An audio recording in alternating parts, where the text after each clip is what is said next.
Greetings, everyone. It's Trey Jadlow. I'm here on this 30th day of July, 2025, and I'm here with my new friend Jacob, whom I met on Twitter, and we interacted on uh,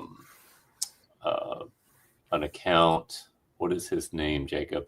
What is Jacobs? I usually go on there for a long No, time. Anyone? no, I mean the guy that we had our interaction with. Up here. I Is think it it was Darwin to Jesus? Darwin and Jesus. Okay, let me see if I can pull that up here real quick. Um, yeah, so we met on this thing, and this guy likes to post memes, and so he had I had the whole thing open, and I left, I lost it, um, and so I challenged him to have a conversation, and he said he was willing, and so I appreciate your indulging me, Jacob. No Welcome. problem. Most times, I'm used to people posting a response and not wanting to say anything back, or so I'm not used to having anyone actually offer to discuss things, and so that's a novel experience, and especially on Twitter as well. Well, I love it, and it's become nearly impossible to find people who will have a live recorded discussion like this. It used to not be so hard, but it's gotten, I don't know why, just literally almost impossible. So I'm really glad to be able to do this. I used to do this a lot, all the time, and it seems like just the field of willing participants has grown so small. It's nearly impossible to find somebody. So I'm grateful for your coming on here. Okay, so let me see what we were talking about. I think I posted. Is it on there? I posted He posted the context. Yeah. yeah in the chat there. So, but this basically, he posted a meme saying atheism isn't a worldview, as if it's on a microscope slide, and he looks at it closer under a microscope, and it says yes, it is. And you said, by definition, no atheists do not believe in a God. Atheist defined as one that does not believe in a God. That is, there's no other stipulations. This is why it's not a worldview. It's simply a view on one aspect of life, and that then it varies greatly on other positions, which actually to some degree I agree with you on that. And I think a lot of times Christians get this wrong, but there's more to that. But before we begin, I always like to get a little background of the people that I'm engaging with, and like to tell them about myself as well. Would you mind telling us a little bit about yourself, just interesting information? Particularly, I like to get people's background, particularly like religion, and if you have any interest to say anything about your family or what you do, I'll tell you about me. I'd be grateful if you could just give me a little information like that. Yeah, sure. I'm a 31-year-old. I used to go to college, but now I'm finally out of all that fun right after COVID hit. And I work as a restaurant manager, so obviously that's ended up being why I was having so much trouble organizing this. I grew up in a Protestant family, which so that's Sundays, going to church every single day, Sunday school, and I had a Catholic ordained priest as an uncle, so he was always over, and especially with my background, was a long source of discussions back and forth. But my family always tried to push me like, "Hey, we are a Protestant family. You're until you turn 18 or something, you're gonna go to church, then you can make your own decision, go from there." And it took a long time after I was reading different parts of the Bible and so that with them, and said, okay, well, this doesn't make sense to me, or doesn't like jive with my worldview, how I see things, and how I see parallels in different other areas. So I decided to make the decision first to be agnostic. Then I moved over towards more being atheist worldview. Atheist view is the weird. I'm thinking worldview from our discussion earlier. Mm-hmm. From there, it's just been going more and more towards that. I mean, I respect all religions, and as I said to you in the past, and I respect everyone's right to believe in something that might help them in life, but that's just me personally. Okay, that's great. What kind of church did you grow up in? It was actually a Protestant church. One of the first, to my knowledge, one of the first ones in New England. So, Really? yeah, and What denomination is it? Like non-denomination, or what was it? I believe Protestant was the actual denomination, but I don't know the exact like specific denomination of Protestantation. It was the. Let me go check for you 1 second. No, I haven't thought about this in a long time, so I actually. Well, Protestant is a very, very broad term. It basically means those who Congregational, protest yeah. everyone. Oh, Congregationalist. Okay, yeah. So that's very old. Yeah, that probably is. That makes sense. Okay, interesting. Okay, yeah, Congregationalism was pretty popular in the earlier part of our founding of our country, but it's kind of there's not many Congregationalists around anymore. Okay, that's great. Well, I am a resident of Kansas City area. I live on the Kansas side in the Kansas City metropolitan area. Um, I'm I'm 59 years old. I became a Christian when I was 20 years old. I was raised in a pretty much a Christian home and went to church. My father was not a believer. My mom was, and so she had a lot of influence on me. Um, but I didn't understand really what it meant to be a Christian until I was 20 years old. It was just always kind of mysterious to me. And anyway, so I got saved at a organization called YWAM or Youth with a Mission. You ever heard of that? No, I actually have not.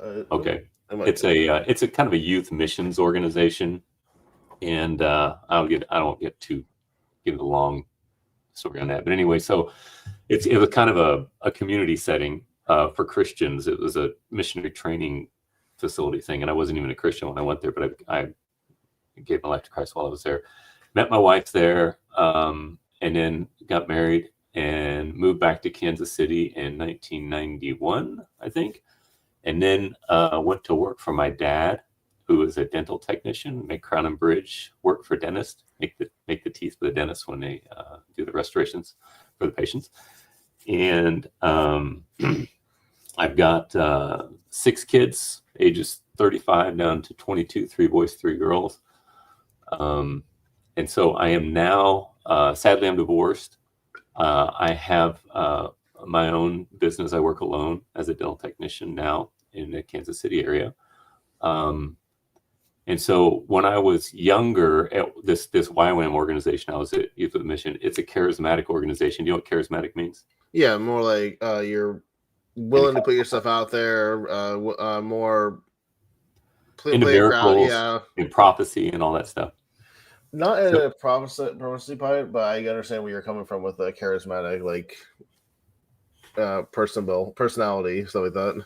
yeah, and their doctrine, and I left it. There's a movement called the Kansas City Prophetic Movement. Have you ever heard of that? Or IHOP, International House of Prayer? Probably I've haven't. heard of IHOP, but not as like I haven't looked much into it itself. So you've heard of IHOP as a church movement? Yeah. Okay, interesting. It's very well known, and in fact, it was just exposed as being a complete fraud about I think about 2 years ago. That's actually where I ended up hearing about that. Sadly enough, I was reading various things from what people were sending me. I saw that as a snippet, but I haven't had a chance to look much into it. Yeah, so we jumped into that when we first came back, and then it was ridiculous. And then shortly thereafter, I ended up leaving because of this goofiness. And then I finally just said enough, and I left the charismatic movement. And so today I am a Reformed Baptist, which is a Baptist that holds to a confession that was written in 1689 called the Second London Confession of Faith. And it's just basically just a document that kind of just organizes into categories the different doctrines that we believe about the Bible. So we're not the emotive type or the like charismatics in our style at all. We're pretty many people might consider ourselves quite boring. But anyway, so I've been in that stream for probably 2 decades now, somewhere in that region, somewhere in there.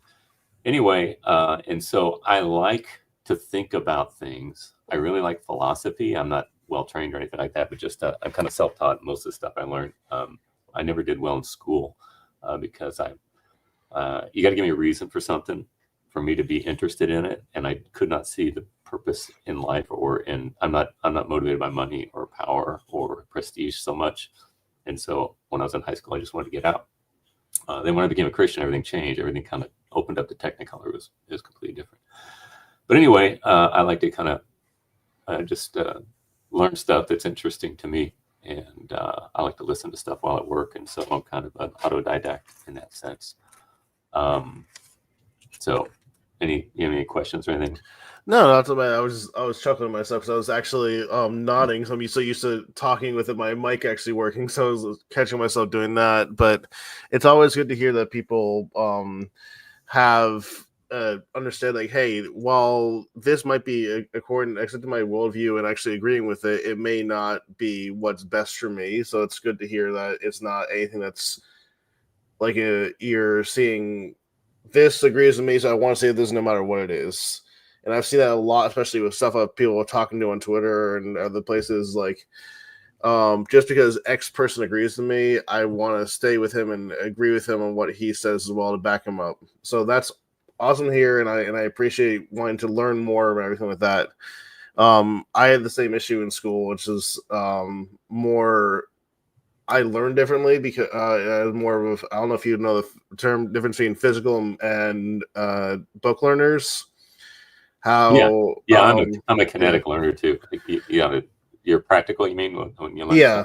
So, like, for example, I struggle with biology and stuff when I was in school. But then as soon as I went out to work as a landscaping artist for about 6 years, I was 100% fine. I could recognize every plant I went to. I could know how to like plant and move trees. Don't have no issues with it. But it's just something with that. Everyone learns differently with everything like that. Sure. So it's always good to hear there's people understand the difference of that and actually want to better themselves. It's probably not the best word to phrase that, but I'm the same way. Yeah. I think it's important that I believe that truth is objective, and certainly there are preferences that are within that, under that rubric. But generally speaking, I think that we should all live lives that correspond to reality. And I think it's dangerous when you latch yourself to a certain perspective and you just defend it because that's your camp that you're in.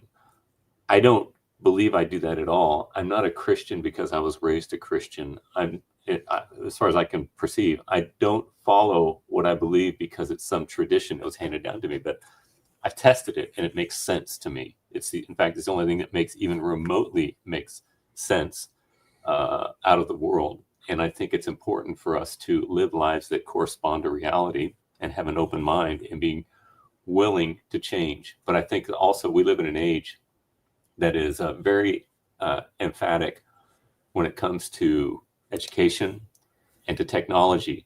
But I do not believe we live in a rational age. In fact, I think that maybe said that we live in one of the most irrational ages of modern humanity.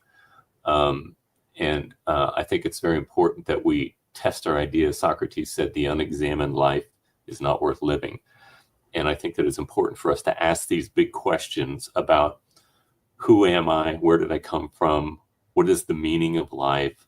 What is the ultimate goal of reality? And everybody kind of has these things, floating around their heads, but a lot of people don't really want to take the plunge and actually take those things head on. And I think that we should.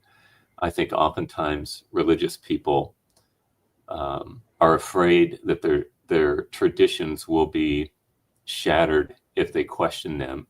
But it's my perspective that the Bible commands us to test all things. In 1 Thessalonians 5, I think it's 21, test all things, hold fast to that which is true. Everything should be questioned. Yeah, and so it's not it doesn't become dogma and everything like that. Yeah, and I think the way you're using dogma is a way that I would not use it. I think dogma just means something that cannot be questioned, but the reason it cannot be questioned is because it has stood the test of testing. It's kind of like, in a religious sense, it would be kind of like the law of gravity. We call it a law because it has proved itself to be true. For example, dogma for the church might say that you must believe that there is one God. Well, the reason that is dogma for me is because no other perspective regarding deity makes any sense. And that's a very deep topic that I don't know if we can go into right here, but it's only it makes any sense. Polytheism doesn't make sense to me because ultimate reality, whatever is the ultimate reality, must be the perfection of all that is in a positive sense.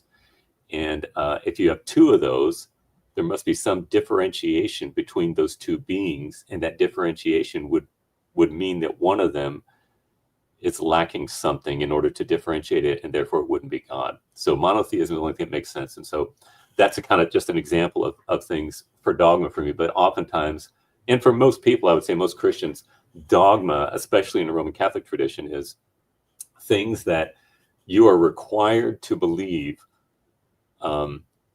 if you are going to go to heaven or if you're going to be a member of the church. And it is required of you apart from your own intellectual testing it. I think that is a dangerous thing. I always say that when you have a religious movement that does not allow questioning, that is the stuff that I say is of Kool-Aid and Guyana. Do you get that reference? I know the Kool-Aid and some of that, but I don't. Diana, I'm not too much aware of. Guyana, sorry.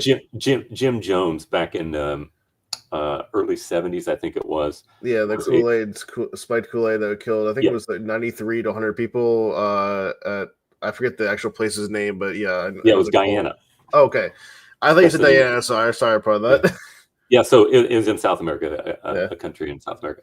And I always say that's what Guyanan Kool-Aid and airplanes into buildings is about. When you have dogma that cannot be questioned, and you got leaders that tell you, you must believe this, and you are to turn your mind off and to follow me. And I think that is not only non-Christian, that is anti-Christian in my perspective. It's a dangerous mindset as well, especially with how radicalized various things have gotten in recent years. Well, forever. It's always been a dangerous thing, because once you give your allegiance to someone and turn off your mind, there's no end to it.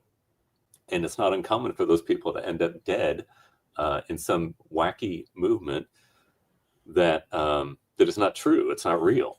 And so we need to be testing our ideas and making sure that they are real, and we need to own our ideas. I don't when I stand before God on the final day, I'm not going to give an account for my pastor's conscience, or whatever he told me to do. I'm going to give an account for myself. And did I understand and did I apply properly what I knew was to be true? And that is going to be the test of me. It's not going to be somebody else standing there in my stead. And I think many people today have this attitude like that their spiritual authority or whatever is going to be there to soften the blows of God or something. I don't know. And it's just not true. We're all going to stand on our own when we stand before God, in my perspective, regarding those things. All right. So what were the issues when you gave up your faith, if you even ever had any, regarding Christianity, and moved you toward agnosticism, if I may ask? So the main problem, when I messaged you before, was it started with the problem of evil. So, for example, I was always with the Protestant and Congregational, and then with the Catholic priest, I was always taught and reading through the Bible is that God is an all-knowing, all-loving, omnipotent being that created the universe. Mm-hmm. Here's a small problem I found with this as well, and it grew into a more detailed problem as I went along. Based on this definition of a God, he cannot be all-knowing, all-loving, omnipotent being that knows each and every action, consequence, and has a plan for every single person, but also allows the existence of evil in the actual world itself. So, for example, Earth itself, it says this is how God created it for us as humans. most of the earth is uninhabitable for us. Most of the water we have here is undrinkable, and most places in the world, if you or I was there for barely over a week, even to Sahara Desert, for example, we would not survive there. And scale that up to the cosmos. Where else can you find an Earth-like planet? Which, yes, there are like super Earth stuff like that we could find could find life. Sorry, but it doesn't make the idea of I forget what the argument's called on my head, but the fine tuning argument also notes that, like, hey, this stuff is so well preserved and created by God, but also has so many ways it can easily kill us within a few minutes. Mm-hmm. So, based in a nutshell, the conundrum of the existence of evil made you question the goodness of God.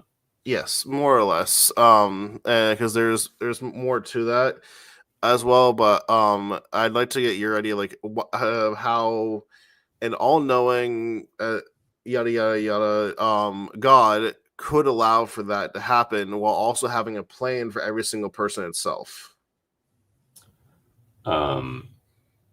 Okay.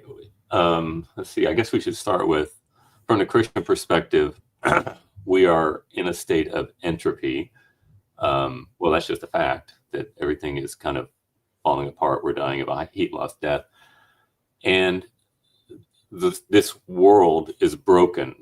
Would you agree with that? There's something wrong here with this world. I wouldn't put it as that phrasing. I would say there are a lot of problems in the world. I wouldn't say the world itself is broken. I would say that the ideals of certain humans are broken, not the world itself. Okay, but you would say everything is not Skittles and rainbows, right? Yes, I would agree with that. That's basically what I'm saying. All right, and so from the Christian perspective, it's because of the entrance of sin. All right, and so that needs to be considered into the capacity or into the equation of what we're talking about. The problem is, and this actually is the hardest question for the Christian. Because some people say, well, why is everything the way it is? Why is there evil in the world? And they say, well, because man sinned. But then you've got to go in back of that and say, well, who made man? Yeah, and this is where the conundrum. Yeah, and so if God's all knowing, did evil in this world surprise him? And the obvious question must be, or obvious answer must be, no, it doesn't. And so, but as the person who is questioning the existence of evil, first he must answer the question, what is evil? Can you give me an answer for that? Well, what is you're talking about? What is objectively evil? Correct? Not like what is whatever it is that you're referring to when you say evil. So that leads to another point, but I'll get to that once we. This will be how evil can exist, in my opinion, without a human's will. But what I consider evil is something that would harm, destroy, without need. Anything that could be considered good. But at the same time, that definition is also not complete. So by that definition, I could say a hurricane is evil for destroying a forest. I can say Mount St. Helens, for example, was evil for destroying the lands around it. Yet at the same time, using Mount St. Helens as an example as a natural disaster, much of that has started to regrow because of volcanic ash that reseeds everything. So there are two sides to much of that, but you can also, if you look at inherent evil, or and I'm glad you brought evil. What created evil up? If God can't say, let me rephrase that. If we can't say that this X, Y, and Z, like the Hitler, Stalin, these are objectively evil in our views, what is God's plan to allow them to perpetuate those atrocities that they committed? And why would, if he has a plan for that, what was his plan for them to not commit those evils, or was he supposed to commit those evils? Yeah. Well, just quickly, if I may say, just by way of qualifier in that, the Bible teaches that that God ordains all things. So he was not surprised at Hitler or anything like that, but it also says that he ordains secondary causes. In other words, there are people that do good and bad things, and they are culpable or they're guilty for that because they truly do have, in some sense, a free will in order to choose those things, and for those things, therefore, they are culpable. Because if God is directly causing all things, then there's no culpability for humanity, and so. So God makes use. This is my confession talks about this that I follow for my church. It says God makes use of secondary causalities, but He does ordain everything that comes to pass. In other words, He's not directly causing the great evil, but He does ordain that evil does happen. He's not surprised by it. He's not learning things. That's another thing that God can't do. He can't be. Like we're composite creatures. We're made up of several different elements, not only physically, but even metaphysically. We have, for example, I have, Aristotle would say, I have the substantial form of humanity. I'm a human. And then at some point in the past, I was given existence with my humanity. So I am a composite creature at the very base minimum of, I am the substantial form of humanity with existence given to it when I was conceived, in my mother's womb. Yeah. And so everything about me is complexity. Everything that we understand is complex. When I make a statement, like a logical statement, like I say, Billy's dog has a long tail. All right, I'm adding long tailness to the dog, and so every logical thing I say has a subject and a predicate. So it's made by complexity, and I'm learning things as I say those things. Unless it's an analytical statement, like I could say a triangle has three sides. I'm not adding anything new to triangleness by saying it has three sides. So that would be like an analytically true. Mathematics is like that, I'm not adding anything new to that. But even so, as I'm thinking through things, I'm always thinking through things complexly, or with complexity, I guess I should say. And so complexity is not the way that God thinks, because God can't be learning things, because then He would be dependent upon whatever it is that gave Him this new understanding in order to be what He is. Therefore, He couldn't be the ultimate cause of everything. He would be an effect Himself. And you can't have something be a cause and effect at the same time in the same relationship. I think it'd be, you wouldn't argue that we're an effect, right? I would argue that we have causal ability, but I'm just saying, Yeah. in our being, there was a time when we were not.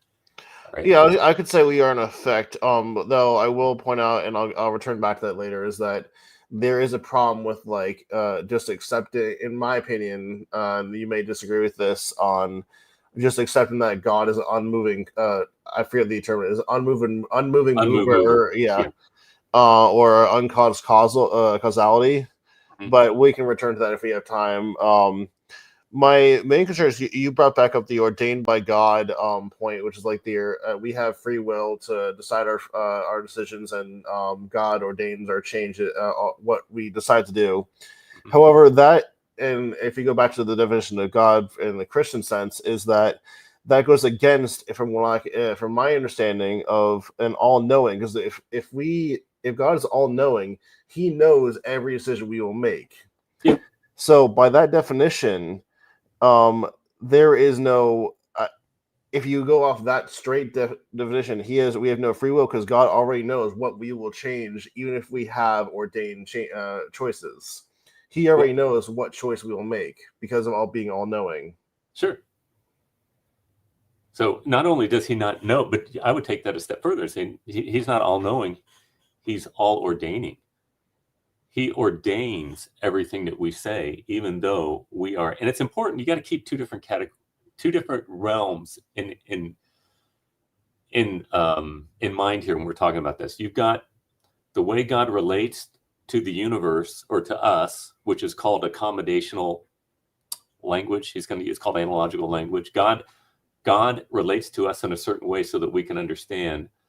And then he relates to himself the way that he is. It's called his ad intra and ad extra predications. And so the way God is in and of himself is incommunicable.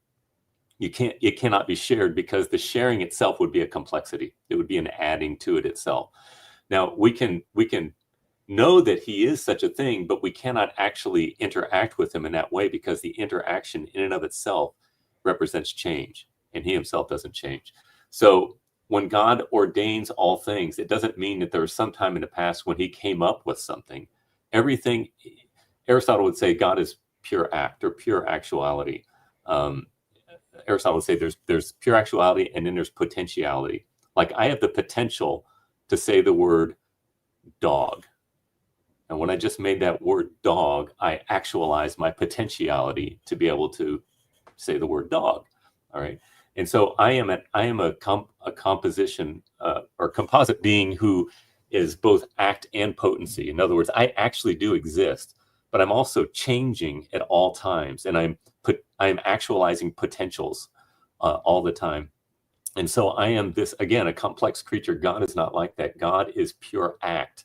And he must be definition. So it makes sense, because he can't be an effect. And if he is an effect, then you have to give an accounting for whatever it is back of him that caused him to come into that new state of being.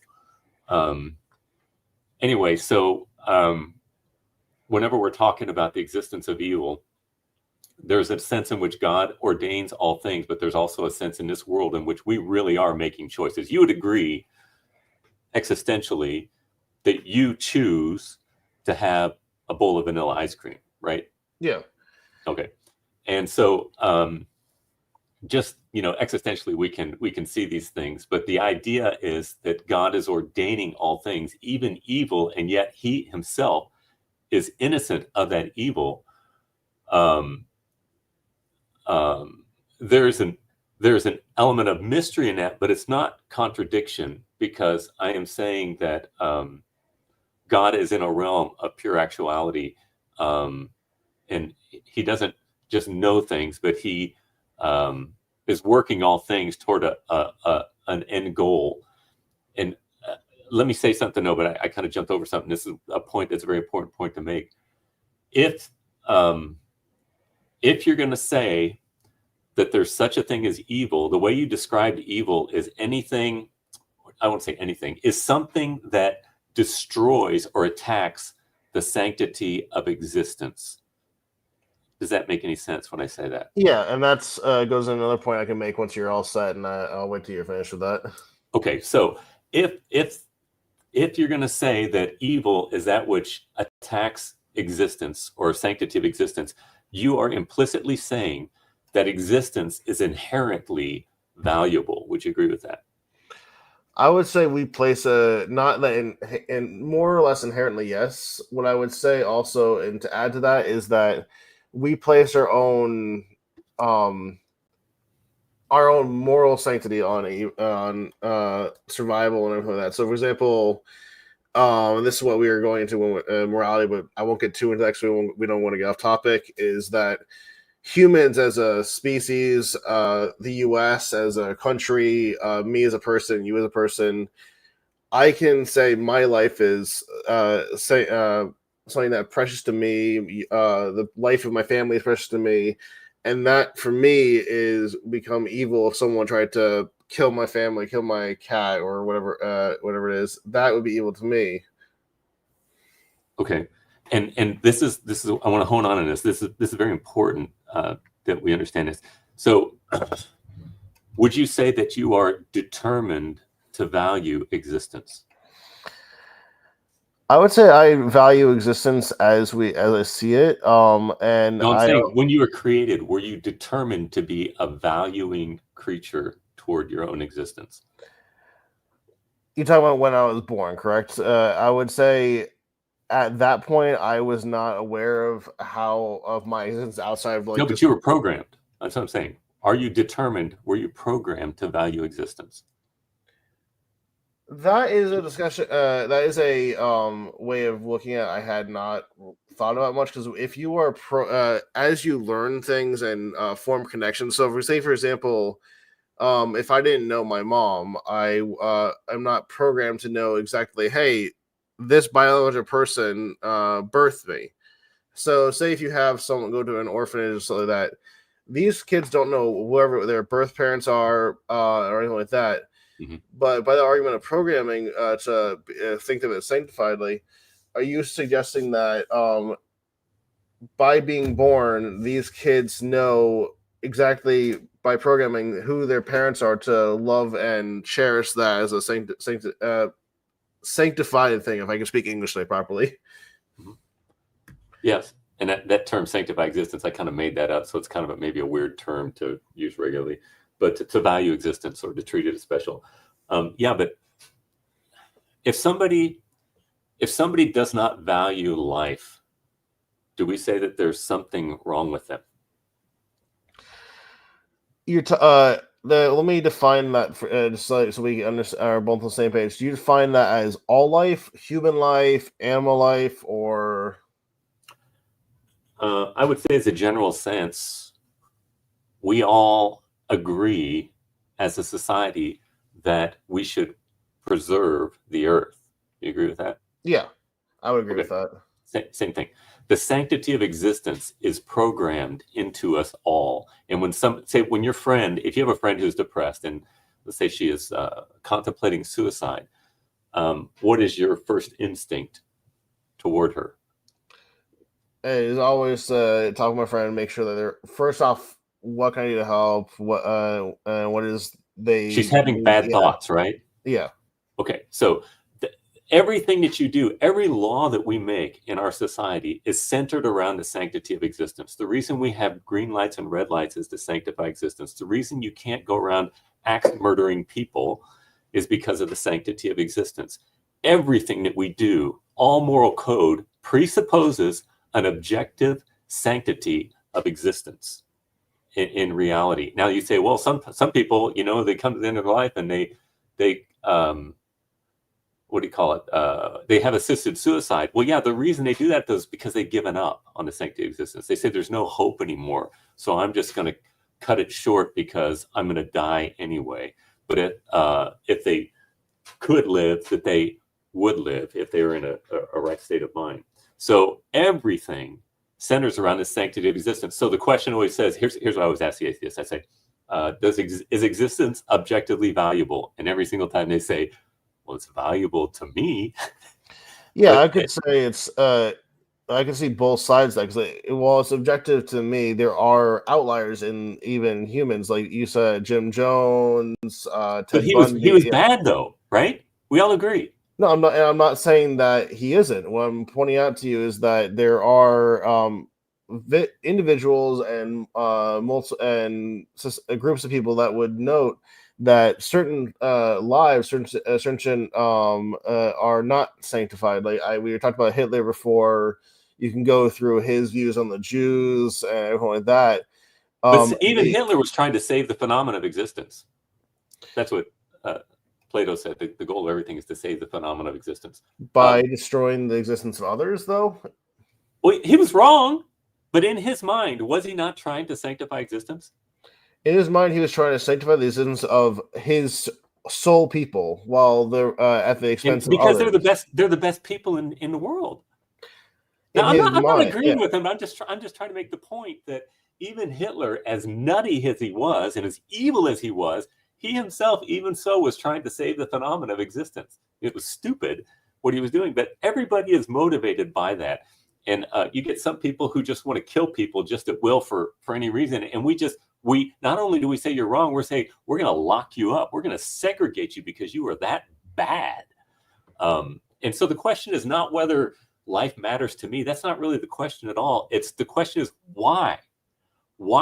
How could you be determined to value existence indeterminately? That violates the law of identity. Aristotle's laws of thought. You law of non-contradiction, law of identity, and law of excluded middle. And to say that I am determined which is it's telos is a Greek word. It means end. There's a purpose to something, or intentionality is another way I like to put it. You cannot have intentionality instantiating unintentionally, and that's what the Darwinian synthesis says. That's why I always make fun of it. It's such a stupid idea because it's purely no goal oriented. So. And if you have, all I need is one goal in this universe, like the goal of me having this conversation with you right now, that demonstrates that there is purpose in the universe, because I am purposing to have this conversation with you. And purpose is an example of intention toward a goal and moving toward a goal. And intentionality cannot come about unintentionally. I always say this: imagine the entire universe somewhere in the past, the circle I'm drawing right here with my hands. Right. In some time in the past, everything that exists, it was unintentional. All right. There's no intentionality whatsoever. And the Darwinian synthesis wants to say, yeah, well, intentionality emerged. I don't know how many times I've had this conversation. It emerges out of them trying to want to survive, whatever the organism was or whatever, as it evolved.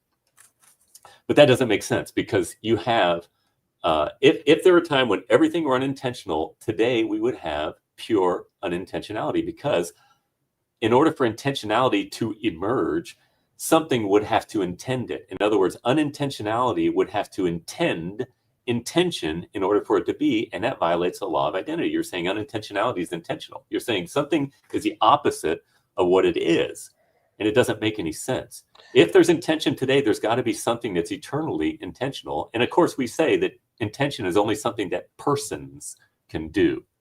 Rocks do not create philosophical societies. Okay.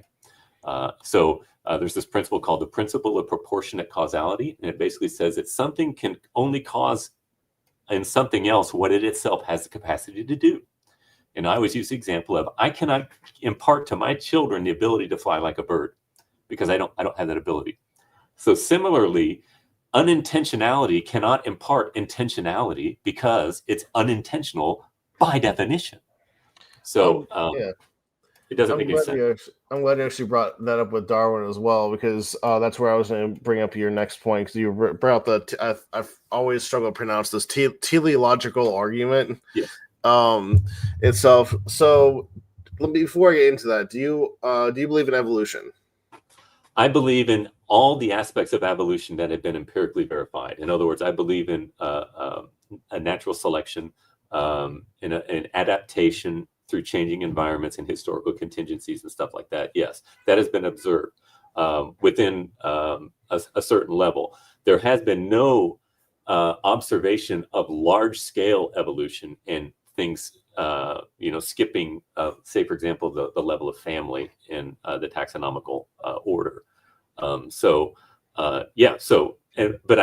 I mock the idea, though, that there is no efficiency within, or there's no purpose either within the Darwinian synthesis. I don't want to get too much into depth of this, but I think the Darwinian perspective is stupid. I think there are some things, though, that were correct. And adaptation is a fact. But I do not believe that I do not believe common descent has never been observed. Changing, there's some change, obviously within species, but when you get up to the level of family, we've never observed that, and I don't believe it's true. Well, I don't believe that everything came from one single-celled organism. I believe that we were created specially as humans in Adam and Eve. All right. So, have you ever heard? I'm just making sure. Have you ever heard of cladograms and how they work with, like, okay, here's this common one feature. You talk about flying, for example. They look at, like, which species had feathers, and which an X time frame of the past, and then you go. They slowly separate based on their each environments and how they have worked. The best example would be Darwin's finches, and the Galapagos. Mm-hmm. That's a very short time frame in the grand scheme of things, but that's the best example I can think of off the top of my head. Mm-hmm.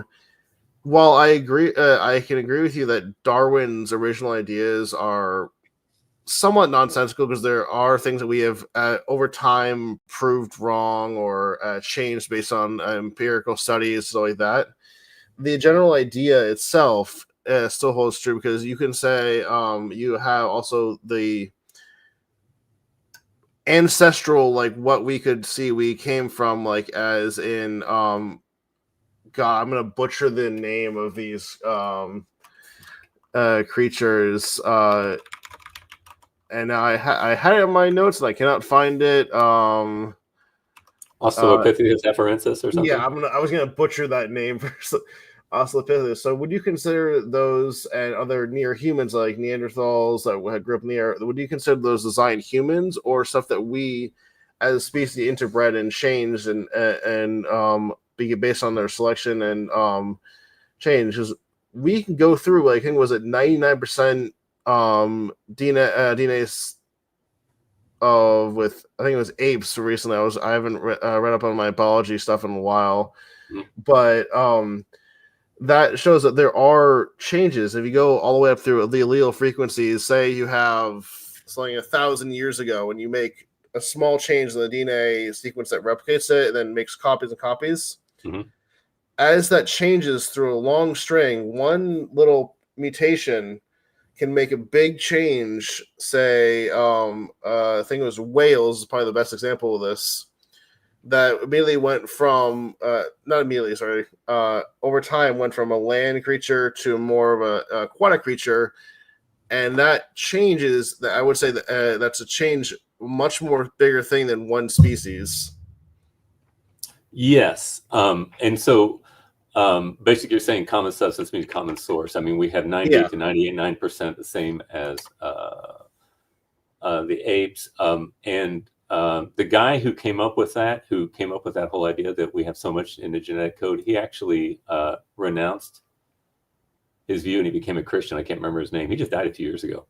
I actually hadn't heard he died. That's actually sad to hear. Yeah, yeah. And anyway, he became a creationist. But that the difference though of those genes are very important genes, and they don't make sense. I mean, you could say that I think that we share 60% of the genetic code of a flower too. I mean, common substance does not mean common source. It's called the post hoc fallacy. Post hoc ergo propter hoc. After this, therefore, because of this. You know what that basically says is common substance means common source. That's what the Darwinian synthesis is relying on. It's not something that's been observed. We're just saying, hey, we have this stuff in common, and so we could see how this could give rise to this, but it actually hasn't been observed.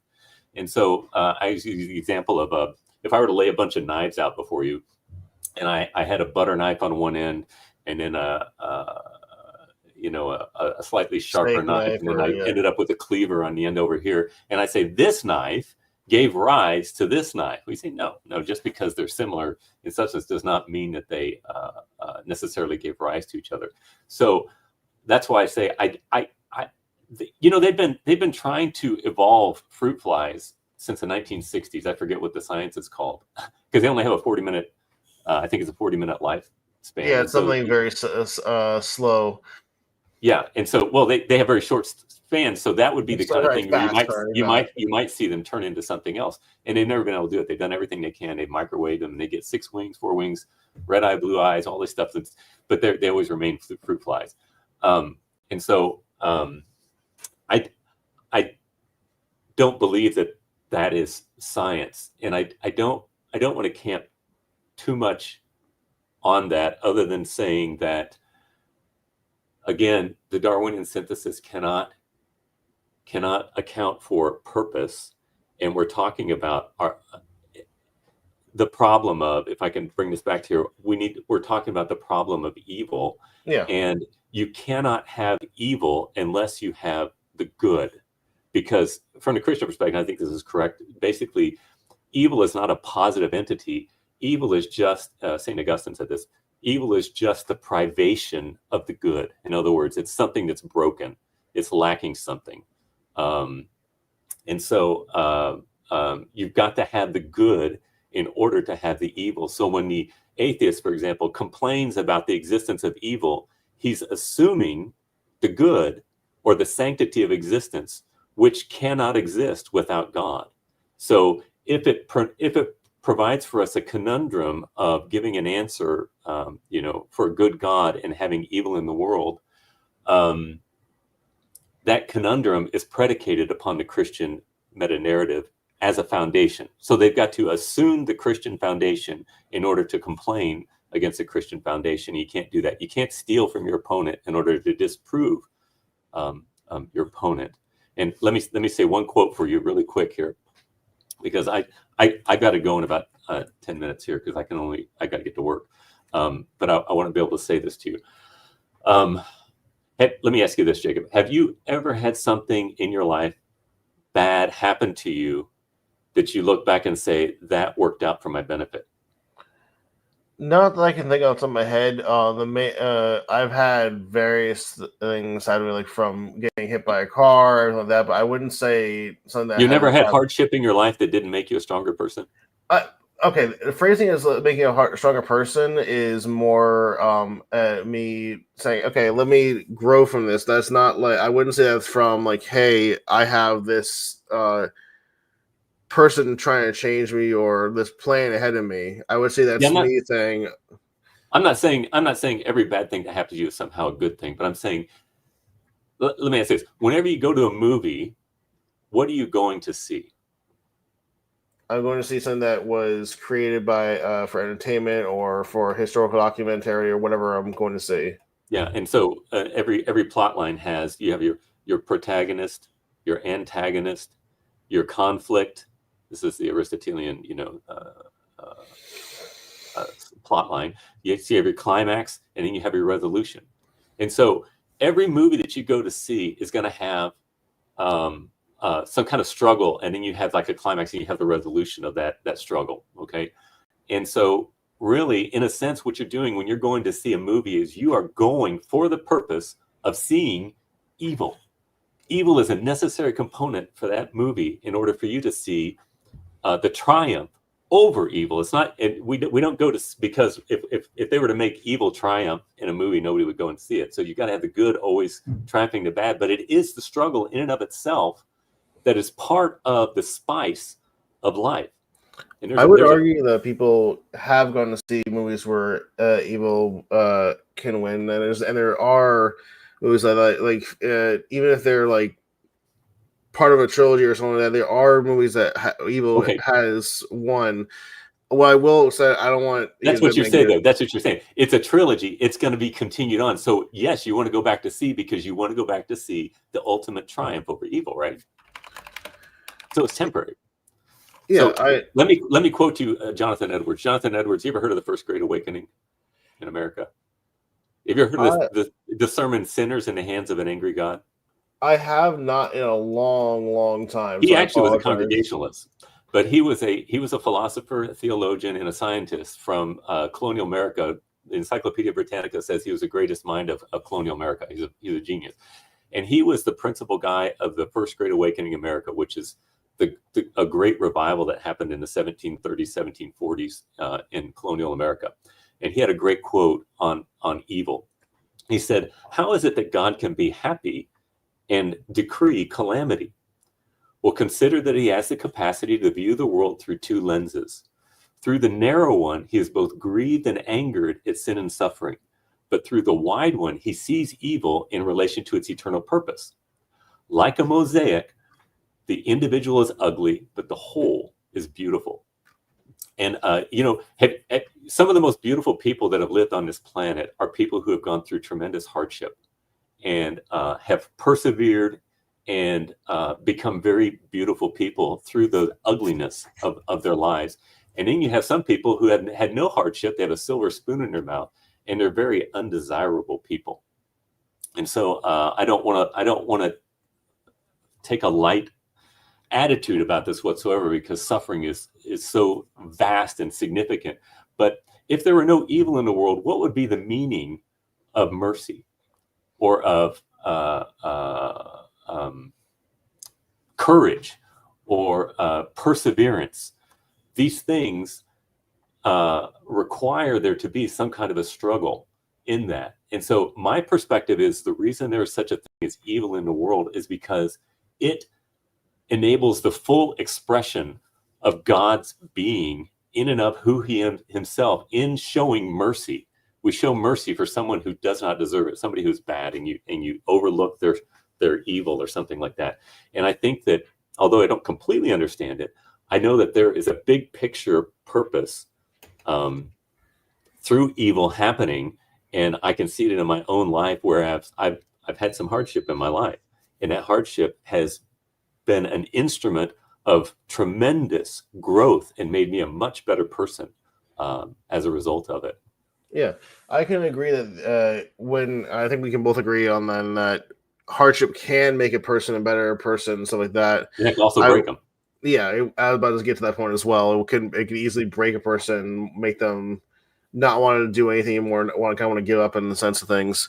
I know you have a certain time frame in a few minutes. I will want to point out to you that you mentioned we have not observed any changes in the but I also will note that by that same flip of the coin, there is no way you can observe a god or anything like that happening or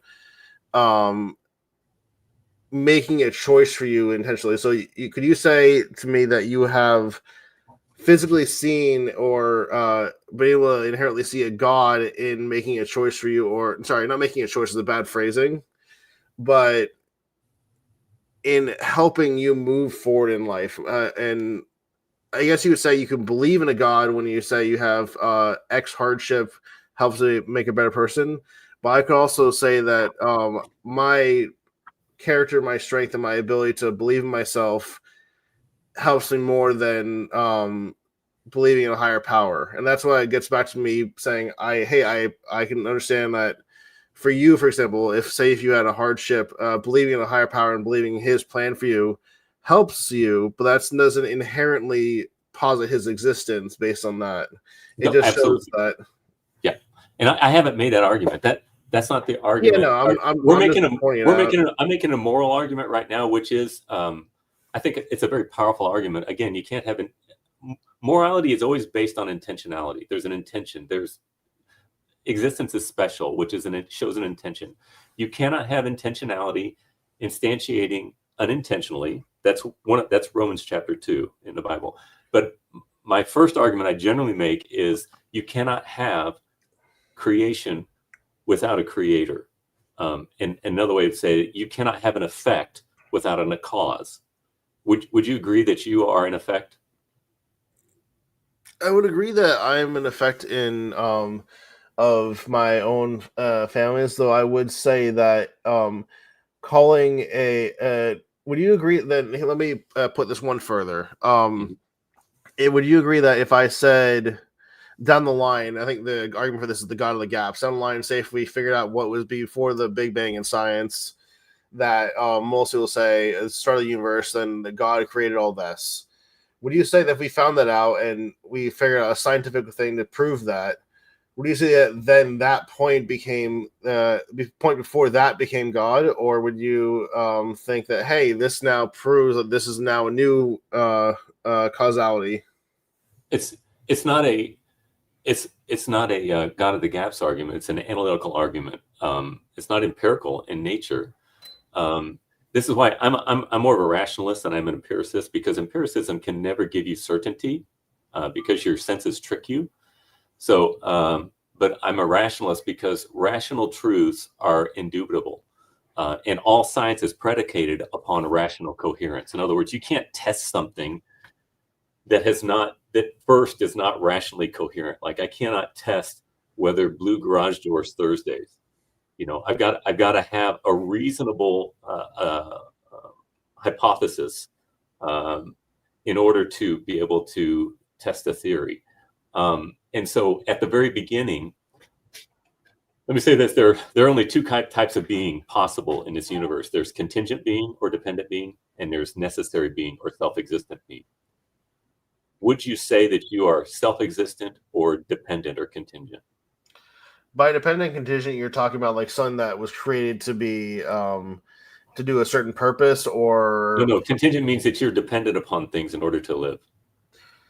Well, I'm self-existing that I can actually make my own choices, but I also will note that any person is also dependent on oxygen, Right. sustenance. Yeah. So there are both two sides of that. I can make my own decision, and me living to Yes, choose when I take those. Your nature. Yeah, I'm not saying you have self-determination. I'm just saying your nature, though, is dependent in nature. In other words, and you cannot have dependent nature existing independently. Again, you're violating a law of identity if you're saying that.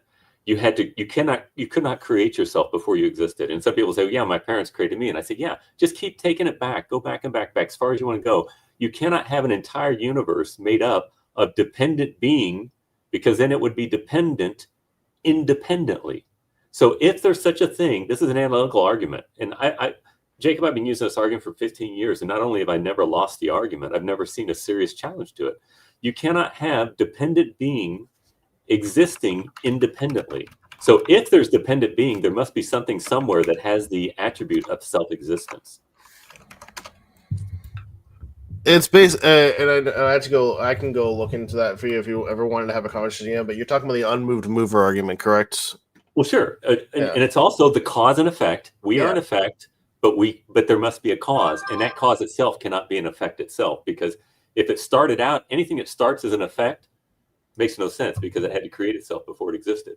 So something that, not because you say your parents were causing you, yes, but your parents started out as an effect themselves. You can't have an infinite regress or turtles all the way down of effects without causes.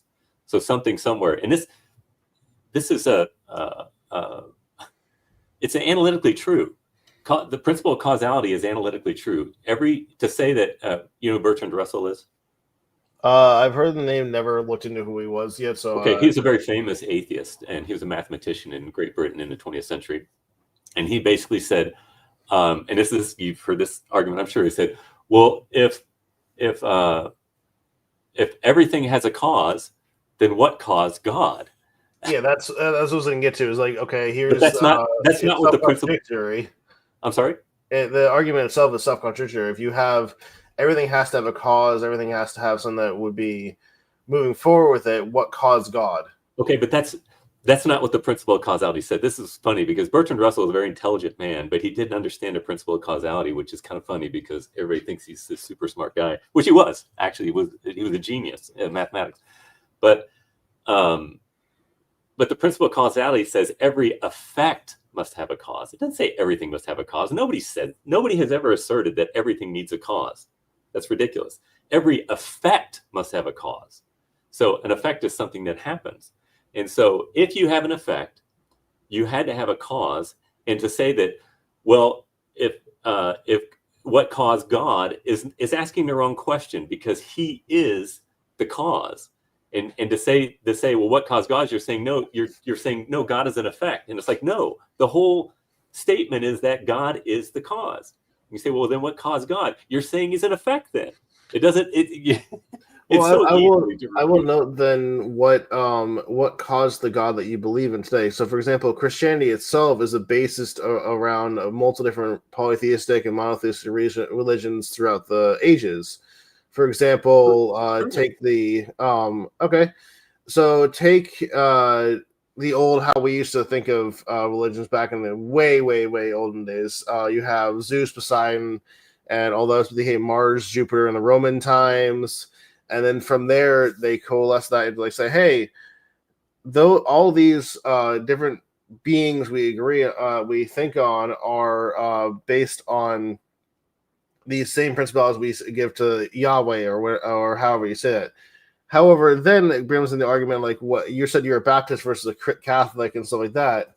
Mm-hmm. What version of if we have a God that we can believe in, you can say by your causality, what version, what translation, what of which God and of which holy book would you say that is? Because you have the Hebrew, the Islam, the Quran, the Bible, and a whole slew of other holy books that each have contradicting views on what right. God's plan for us is, or who God is. Yes. Okay, well, that's something for another conversation we're gonna have to get to. That's an entirely different conversation, and I've got to get going. I've got to get to work. But I would love to have another conversation if you'd like to. Yeah, sure. And, we can dig into that because I believe that Zeus and the gods of say, for example, the Greek culture. And that's why Socrates was killed, because he was questioning gods. And it's not that those gods were silly. Those were men who were exalted men, and completely different from the God of Christianity. Again, those guys would be act in potency together. They would be people who are passible. They don't have anything in common really with the God of Christianity as he is defined in the Bible. But anyway, we can talk about that in detail next time. I need to get going. All right. But let me just close out and say that you've been very kind and a wonderful interlocutor. You don't interrupt me. And sometimes I always say people sometimes when they get nervous, they'll start using the filibuster of words. They just kind of talk over you, and don't let you talk. You've not done that at all. You've been we've just had a conversation, which is what I love. And I think that's where we can get some true enlightenment, where we can actually listen to each other and try to understand the other's perspective, and then maybe grow in that way. And so I thank you for that. And No problem. I very much enjoyed our conversation. So if we can, I mean, I'd be happy to get together again and we can talk about this, because we just scratched the surface on a lot of stuff. Yeah. But I do think it was hopefully helpful and enjoyable. It was for me. I'm all for it. I mean, as I said when I started, I'm all. That's a big part of who I am. I like to challenge my own beliefs and point on. Try to be the more rational, not like rational sense, like or person in the room, especially how the reasonable is a better word for it, yeah. Especially in this day and age, especially in the U.S. we're both in, with how polarized things have been. I'd rather make that dialogue instead of just saying, "Oh, the X person doesn't think what I think." They cannot be reasoned with. Yep. And that's a very dangerous position. And I've always said this. I like to go up and have conversations with people on the street up here. We'll go out on Saturday nights, and I have a sign that says, "Why are we here?" And I say that our country cannot survive if we cannot start listening to each other and engaging each other. And we're just tearing ourselves apart. And so conversations like this is, I think, the only hope we have for the future of our nation. And so hopefully we're moving in that direction. Yeah, I could agree with that. Okay. All right, Jacob. Well, thank you very much. And we will get together again. Yeah, no problem. Have a nice day. We'll see you. All right. Bye.